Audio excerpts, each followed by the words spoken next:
हर जगह आप चले जाएं, एक आदमी से झगड़ा हो, 151 के नाम पे पुलिस पैसा लेगी, दोनों पार्टियों से उठा पैसा लेके, और उसके बाद एक कागज से समझौता हो जाए, काम खत्म कर देती है। सपा का दामन छोड़ दे, कोई ऐसा चुनाव लड़के देख ले अपने आप को। मंत्री जात और धर्म बांटने की कोई बात नहीं है। हम हिंदू हैं, हम मुस्लिम के यहाँ नहीं खाते हैं। अगर हम कांवड़िया लेके जा रहे हैं, हमारा धर्म है, मुस्लिम की दुकान है, बोर्ड नहीं लगा, हम जाके खा लेंगे, हमारा तो धर्म अधर्म हो गया। कार्यकर्ताओं की सुनी नहीं जाती, चाहे ब्लॉक हो, चाहे तहसील हो, चाहे थाना हो, वहां जाने पे अधिकारी उनको नजरअंदाज करता है और बिना पैसा लिए कोई काम नहीं करता। फिर कार्यकर्ताओं का मतलब क्या रहा वहाँ? ये है, सरकार मुख्य चीज से दूर भाग रही है, इनको या तो सही चीज की जानकारी नहीं मिल रही है या तो सुनना नहीं चाहती है। सही किया है, बहुत अच्छा किया है। इसके लिए बाबा जी को मैं लाखों लाख बधाई देता हूँ। ये तो था, नौजवान नाराज था, किसान नाराज था, कर्मचारी नाराज थे। अगला आके जातीय समीकरण में चुनाव आके यहाँ उलझ गया, यहाँ जातिवाद पे चुनाव सिमटा, यही कारण है भाजपा हार गई। ये तो अपनों का विरोध, दूसरे जातिवाद का जातीय समीकरण इनको लेट हुआ। नमस्कार, सच बात आप तक न्यूज में आपका स्वागत है। देश की बहुचर्चित और लोकप्रिय सीट माने जाने वाली अयोध्या में मेरी मौजूदगी है, जो 6 महीना पहले चर्चा का विषय बनी हुई थी। देश दुनिया में मर्यादा पुरुषोत्तम भगवान श्री राम की नगरी कहे जाने वाली अयोध्या में उपचुनाव होने वाले हैं, तो हमने सोचा कि गांव गली चौराहे पे लोगों से बातें की जाए कि उपचुनाव में माहौल क्या है। इसलिए कि 2024 के लोकसभा चुनाव में भारतीय जनता पार्टी के तरफ से बड़े दावे हो रहे थे कि उत्तर प्रदेश में कोई सीट जीते या न जीते, लेकिन भारतीय जनता पार्टी फैजाबाद अयोध्या की सीट जरूर जीतेगी। लेकिन वो सारे दावे भारतीय जनता पार्टी के फेल हुए और समाजवादी पार्टी के जो पूर्व मिल्कीपुर से विधायक थे अवधेश कुमार, वो भारतीय समाजवादी पार्टी से सांसद बन चुके हैं। अब उपचुनाव होने वाला है, तो लोगों का माहौल क्या है, रुझान क्या है, किसको चुनना चाहेंगे विधायक, ये जानने की कोशिश करेंगे। दोपहर का वक्त है, चाय सारे लोग गांव गली के लोग होते तो अपना काम करके आते हैं चाय पीने के लिए, तो हमने सोचा कि बातें की जाए यहाँ पे आके। तो आइए बातें करते हैं। क्या नाम है दादा? क्या नाम है? राम लखन। क्या माहौल है यहाँ का मिल्कीपुर का? मिल्कीपुर का माहौल तो हम अपना बता सकते हैं, बताए तो कि हम बीजेपी को वोट देंगे। अब जीतना हारना बस की बात है। आप बीजेपी की बात कर रहे हैं, ठीक है, आप किसको वोट देंगे ये नहीं जान रहे हैं, लेकिन भारतीय जनता पार्टी को करारी शिकस्त मिली 2024 के लोकसभा चुनाव में। उसके बाद उसके पहले भी विधानसभा चुनाव में मिल्कीपुर जिस चुनाव की बात कर रहे हैं, वो अवधेश प्रसाद यहाँ से विधायक थे, अब सांसद बन गए। तो कौन बनने वाला विधायक, यहाँ का समीकरण क्या बताइए कोई? समीकरण तो भाई इतना तो हम नहीं बता सकते पूरा, लेकिन अगर इनकी जगह पे, गोरखनाथ की जगह पे कोई और बीजेपी का कैंडिडेट हो जाता है तब तो सीट क्लियर हो जाएगी। पूर्व विधायक रहे आपके, लोगों में काहे नाराजगी दिखी? हम जिससे भी बातें कर रहे हैं, गोरखनाथ के प्रति नाराजगी क्यों दिख रही? अब थोड़ा कुछ उनका बिहेव है, अच्छा, चलो जी, ये नहीं लाइक करते लोग, बिहेव अच्छा नहीं है। कुछ लोगों से और हमने बातें की तो उन्होंने कहा बहुत सारा काम किया गोरखनाथ ने। काम तो किया ही है, लेकिन कुछ उनके अपने व्यक्तिगत अच्छे नहीं, लेकिन फिर भी चुनाव करेंगे बीजेपी को। हाँ, अगर समाजवादी पार्टी से कोई आ गया अच्छा तो नहीं देंगे। तो आप ही लोगों ने तो हरा दिया बीजेपी को, यहाँ से मंदिर बनवाया, 5 सालों की प्रतीक्षा थी हिंदू धर्म के लोगों को, बना मंदिर। अब ये तो कहना गलत है आपका कि हम सब ने हरा दिया। ये लोग कह रहे हैं, हम नहीं कह रहे, ये लोग कह रहे हैं, बाहर के लोग कह रहे हैं कि अयोध्या वासियों ने हरा दिया। नहीं, ऐसा नहीं है। अयोध्या वासियों ने, यानी कि कुछ तो वोट उनको 5 लाख उनका वोट तो मिलेगी, और तो वोट उनको नहीं मिल पाए। कुछ उनकी भी कमियां रही, सांसद जी की। और विकास तो किया उन्होंने, लेकिन कुछ उनकी कमियां थी। कभी वो यहाँ आते नहीं थे, तो बहुत बड़ी वो है क्षेत्र में अपनी। तो कांटे की टक्कर देखने को मिलेगी। हाँ, कांटे की टक्कर तो रहेगी। क्या नाम है भैया? भैया राम रतन। मिल्कीपुर का समीकरण क्या है? चुनाव होने वाले हैं, कि पूरे देश में चर्चा का विषय बनी, जैसे अयोध्या बनी थी या मिल्कीपुर बनी है, क्या है समीकरण यहाँ का? कौन विधायक बनने वाला है? विधायक तो बनेगा हमारा कौन? बीजेपी। बीजेपी। पूर्व में 22 के विधानसभा चुनाव में आप लोगों ने हराया भारतीय जनता पार्टी को मिल्कीपुर से, लोकसभा चुनाव में भी हार दिया आपने। अब अयोध्या वासियों ने 50,000 वोटों की लगभग मार्जिन थी, तो कैसा है समीकरण? कैसे समीकरण बनता और बिगड़ता रहता है। हाँ, ये तो चुनाव है। हमारे यहाँ कमियां थी। क्या कमियां? माननीय संसद जी के माध्यम से लल्लू सिंह जी की। चुनाव होने के बाद जैसे अवधेश जी इससे पहले विधायक नहीं थे, एकदम खाली थे, तो कहीं बच्चों के नाम से, कहीं किसी के नाम से धरना प्रदर्शन छोटा मोटा करते थे, आते जाते रहे। लेकिन संसद हो गए। पूर्व में वर्तमान में विधायक भी थे मौके पर, आप सांसद हैं। आना जाना बंद। जनता यहाँ क्या कर रही है, क्या चाहती है, कोई मतलब प्रतिनिधि है लेकिन कोई मतलब नहीं। प्रतिनिधि किसका? प्रतिनिधि वही होता है जैसे कि जेब होती है ना अपने, वही जेब है। लेकिन जेब का महत्व अगर कोई समझेगा ना, कि प्रतिनिधि गया और पब्लिक का क्या कष्ट या निवारण कोई होता है उसको लेके आए, संसद के माध्यम से उसको सुनना चाहिए कि हाँ आप गए थे या मैं नहीं जा पाया, वहाँ के क्या स्थिति है, क्या वहाँ समस्या है। लेकिन हमने लोगों से बातें की तो वो कह रहे हैं अगर अवधेश कुमार जी के बेटे अजीत जी को अगर टिकट मिल जाता तब चुनाव हार सकते हैं, या गोरखनाथ जी को। लगभग तमाम लोग कह रहे हैं, जितने भी लोगों से हमने बातें की। क्या कारण है? देखा, नेता तो अवधेश जी हैं, अखिलेश बगल बैठने वाले हैं, लेकिन अजीत जो उनके बेटे हैं उसके अंदर कोई क्वालिटी नहीं है राजनीति करने की, ना वो है। कोई चुनाव लड़के देख ले, ये सपा का दामन छोड़ दे, सपा का दामन छोड़ दे, कोई ऐसा चुनाव लड़के देख ले अपने आप को। मंत्री भी मतलब कहीं ये तो नहीं सोच रहे अवधेश जी, ये तो नहीं सोच रहे कहीं कि बेटा हम सांसद हो गए, बेटा विधायक बन जाए। समय के चक्र है, परिवारवाद नहीं चलेगा। क्या नहीं, परिवारवाद नहीं चलेगा। परिवारवाद कर रहे हैं अवधेश जी? और क्या कर रहे हैं? और क्या है आप बताइए, और क्या है? पार्टी है अभी तो कोई? टिकट कंफर्म नहीं हुआ है। अरे कंफर्म यहाँ हुआ है, किसी का कहीं पोस्टर देखा आपने? किसी का नहीं। तो फिर उनके लड़के को है तो इसे परिवारवाद में वो जीत जाएंगे, और कोई नहीं है। वही है, उनका परिवार ही है, विधायक सांसद खुद बने रहा है। क्या नाम है? ब्रजेश कुमार। क्या समीकरण है यहाँ का? यहाँ समीकरण ऐसा है, भारतीय जनता पार्टी 50,000 वोटों से जीतेगी और बाबा गोरखनाथ जी टिकट पाएंगे और अच्छी लड़ाई लड़ेंगे और 50,000 से वो चुनाव जीतेंगे। उन्होंने 3 चुनाव अवधेश की लड़की को हराया। लेकिन आप बाबा गोरखनाथ की बात कर रहे हैं, हमने तमाम नुक्कड़ सभाएं की, नुक्कड़ पे बातें की, तो लोग का विरोध क्यों है गोरखनाथ? विरोध देखिए, जहाँ विपक्ष के लोग बैठेंगे, सपा के लोग बैठेंगे, वहाँ बीजेपी के प्रत्याशी की कमियां गिनाएंगे। और बीजेपी के लोग जहाँ बैठेंगे वो अपने प्रत्याशी की, अपनी पार्टी की कमियां नहीं बनाएंगे। और बाबा जी ने 5 साल में कोई अनैतिक कार्य नहीं किया है।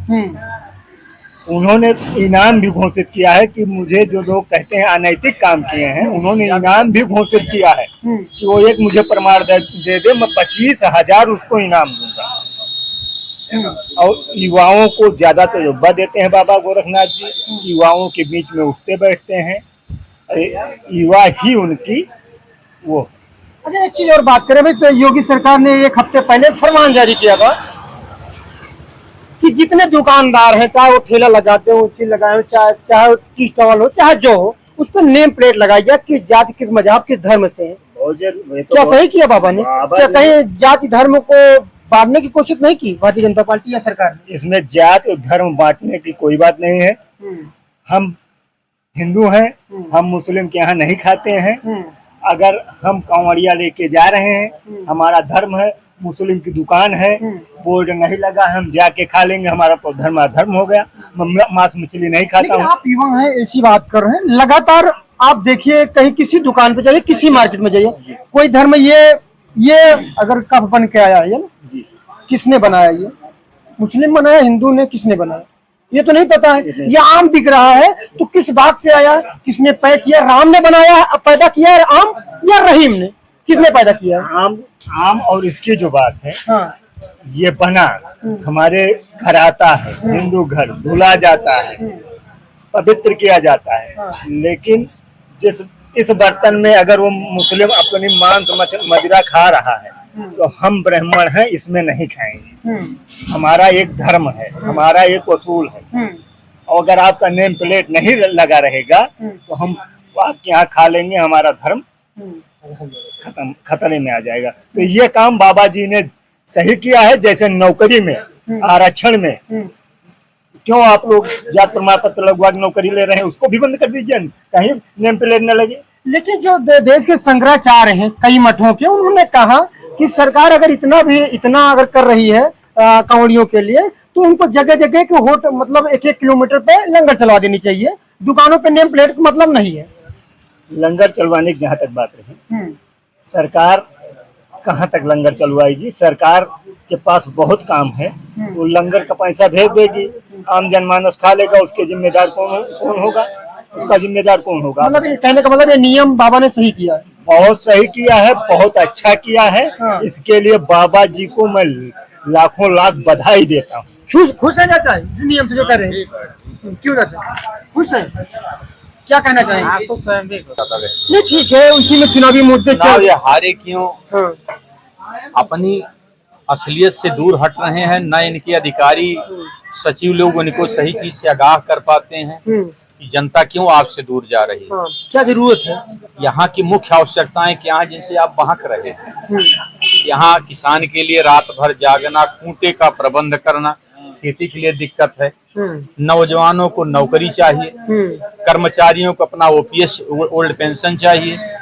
ठीक है, स्थितियां ऐसी हैं, आप कर्मचारी अधिकारी भ्रष्ट, कार्यकर्ताओं की सुनी नहीं जाती, चाहे ब्लॉक हो, चाहे तहसील हो, चाहे थाना हो। वहां जाने पे अधिकारी उनको नजरअंदाज करता है और बिना पैसा लिए कोई काम नहीं करता। फिर कार्यकर्ताओं को मतलब क्या रहा वहाँ? ये है, सरकार मुख्य चीज से दूर भाग रही है। इनको या तो सही चीज की जानकारी नहीं मिल रही है और या तो सुनना नहीं चाहते ये। हर जगह आप चले जाएं, एक आदमी से झगड़ा हो, 151 के नाम पे पुलिस पैसा लेगी, दोनों पार्टियों से उठा पैसा लेके, और उसके बाद एक कागज पे समझौता हो जाए, काम खत्म कर देती है सरकार। कहते हैं बाबा जी की बहुत सख्त है, नहीं, सख्त कोई तो है, भ्रष्टाचार नहीं कर सकता। सख्त तो है, आप चले जाएं, एक हॉस्पिटल होगा, वहाँ देखें कितने डॉक्टर की नियुक्ति है, कितने लोग बैठते हैं, ये सख्ती है।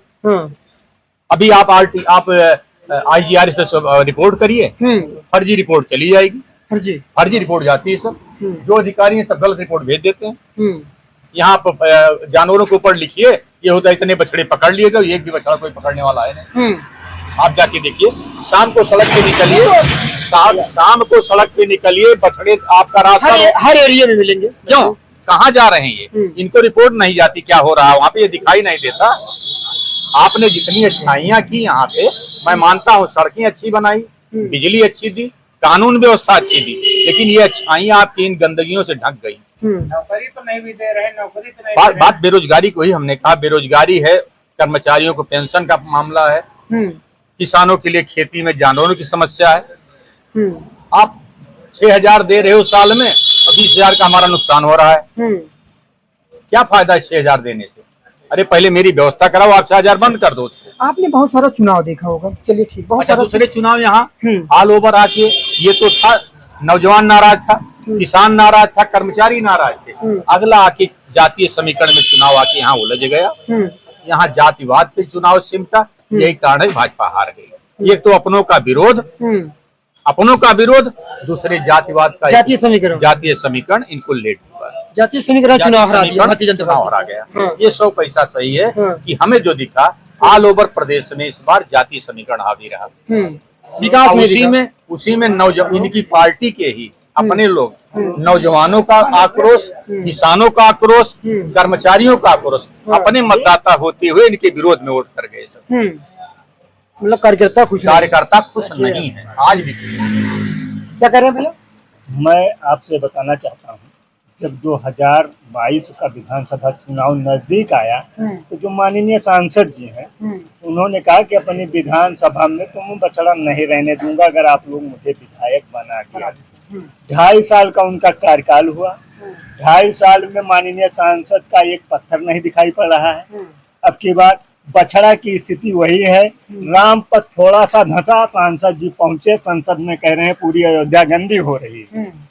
आज सांसद जी संसद में है, कितनी बार इन्होंने बछड़ों का मामला संसद में उठाया। बात ये नहीं है, हम ये कहते हैं कि मोदी जी माननीय प्रधानमंत्री जो आज हैं उन्होंने कहा था पिछले विधानसभा चुनाव में, अगर सबको याद हो, कि ये बछड़ों का प्रकरण मेरे संज्ञान में इस बार आया है, मैं चुनाव के बाद 10 मार्च के बाद इसके लिए कोई विशेष हल निकालने का प्रयास करूंगा। ये माननीय प्रधानमंत्री जी ने मंच से कहा था।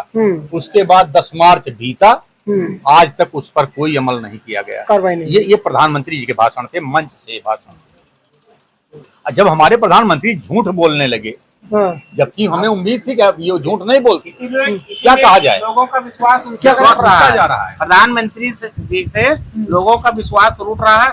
अगली बार चुनाव में बुरी तरह हारेंगे, क्योंकि वो सारी परीक्षाएं आज देख लीजिए, सारी परीक्षाएं सब गड़बड़ हो रही हैं। चाहे नीट के 10,000 पेपर बेच दिए हैं। कभी नीट का पेपर आउट नहीं हुआ। हाँ, पेपर आउट नहीं हुआ था और बेच दिए हैं। 70 लाख 80 लाख 65,000। वहाँ गुजरात की एक लड़की थी, उसका कक्षा 12 में फेल थी और उसका 705 नंबर हो गया है। ये इनका कारनामा है सरकार की। और यहाँ शिक्षा मंत्री का भ्रष्टाचार नहीं हुआ, पेपर लीक नहीं हुआ, क्योंकि एनडीए ने पैसा दे दिया उनको, पैसा दे दिया, पैसा से अपना जो है काम चला रहे हैं। सरकार फेल है, सरकार फेल है। अगली बार इनको सब सिखाएंगे हम लोग। जयप्रकाश गोसावी। माहौल क्या है यहाँ का? चाय की दुकान कर रहे हैं, तमाम लोग बैठते होंगे, क्या माहौल है यहाँ का? माहौल तो भाजपा की है। भाजपा का है। हाँ। तो भाजपा क्यों हार गई है? जात पक्ष इसलिए हार गए। अगर बाबा गोरखनाथ आएंगे तो पक्का है यहाँ चुनाव जीत जाएंगे। बाबा गोरखनाथ। चलिए, बहुत बहुत धन्यवाद।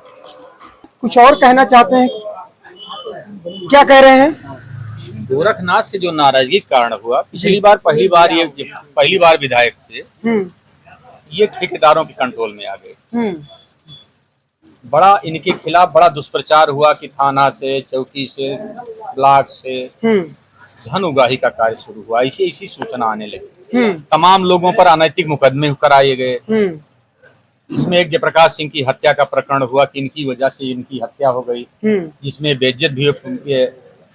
माननीय विधायक जी दौड़ाए भी गए, जनता ने इनको दौड़ाया भी मारने के लिए। तो ये सब लांछन इनके ऊपर लग चुके हैं। यही इनकी नाराजगी का कारण है। ये अपने कार्यकर्ताओं को समझ नहीं पाए। ये ठेकेदारों के चंगुल में फंसते गए और जितने कार्यकर्ता भाजपा के थे वो उपेक्षित होते चले गए। गोरखनाथ जी का टिकट पा जाए, भारतीय जनता पार्टी भरोसा जता दे तो देखें, वोट तो मिलेगा, लेकिन ये जो विरोध है अभी अपने लोगों में, विशेष करके भाजपा कार्यकर्ताओं में, ये आज भी है। और यदि इसका हल नहीं निकला तो सीट फंस सकती है। माननीय विधायक जी को चाहिए जितने नाराज कार्यकर्ता हैं भारतीय जनता पार्टी के, सारे कार्यकर्ताओं के पास पहुंचे, उनको मनाएं और चुनाव वो जीतेंगे 50,000 से। ये थी फैजाबाद अयोध्या मिल्कीपुर की आम जनमानस। चाय की दुकान थी, लगभग 3 बजे का समय है, लोग चाय पी रहे हैं। तमाम लोग कह रहे हैं, कोई तो गोरखनाथ, तो कोई कह रहा है कि अवधेश पासी के लड़के। लेकिन ये आने वाला वक्त बताएगा। जिस तरीके से 2024 में भारतीय जनता पार्टी की हार हुई, 2022 की विधानसभा चुनाव में हार हुई थी, अब वो चुनाव होना है। अब ये आने वाला वक्त बताएगा कि भारतीय जनता पार्टी से विधायक होगा मिल्कीपुर से या समाजवादी पार्टी से।